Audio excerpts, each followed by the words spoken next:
Jahazi TV.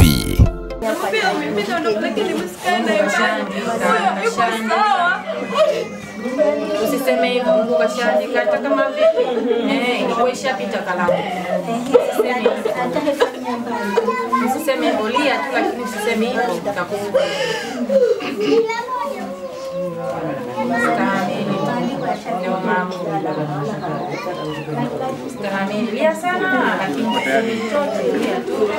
Simanzi imeendelea kutawala huko kisiwani Pemba baada ya mtoto mwenye umri wa miaka 15 kujinyonga kwa kutumia waya wa pasi eneo la Mtoni, wilaya Chake Chake. Kamanda wa polisi mkoa wa Kusini Pemba, Abdalla Hussein Musa, amethibitisha kutokea tukio hilo.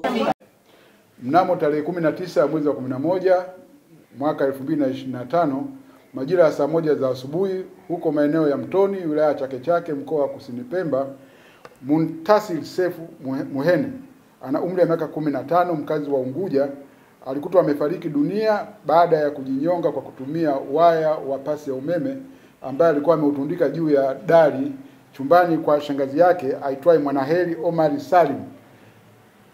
Mwili wa marehemu umefanyiwa uchunguzi wa kitabibu na kukabidhiwa kwa ndugu kwa ajili ya mazishi. Wito wangu tu kwa wananchi au wazazi kwamba kuwa karibu na watoto wao ili kufuatilia nyendo zao. Kama kuna changamoto zozote basi waweze kuzishughulikia mapema ili matukio kama haya yasiweze kutokea. Baadhi ya majirani wametoa hisia zao huku wakimuelezea mtoto huyo. Kwa ufupi, huyu mtoto aliletwa hapa na dada yake. Hivi karibuni alisafiri mara moja. Tena ikabidi nafikiri katika hayo matatizo na kama wasiwasi akaja na yeye tena, ndio ikawa anakaa naye na kwenda kazini, akirudi sasa akimwacha yeye tunamshughulikia sia. Ikawa ndio tunamwangalia asubuhi katika kuamka leo, ndo tukenda nikamchukulia mswaki akajiswaki chooni kule.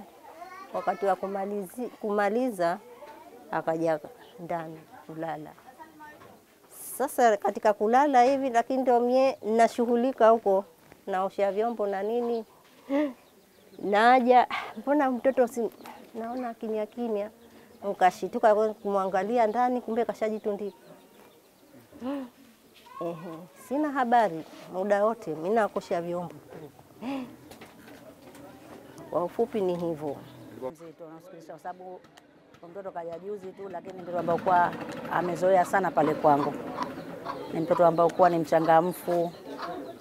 Kwa hiyo imeumiza kiasi fulani, na nimepata taarifa asubuhi nilikuwa narudi kutafuta kitoweo. Kufika njiani pale nikaambiwa hata kuna msiba. Sasa nilikuwa sijajua kitu gani, nikaambiwa kuna mtoto kajinyonga kwa Bikiembe. Na nilipopata taarifa, kusema kweli nimehuzunika sana. Wito ni kwa kwanza tuseme Mwenyezi Mungu akishaandika muda kufika unafika.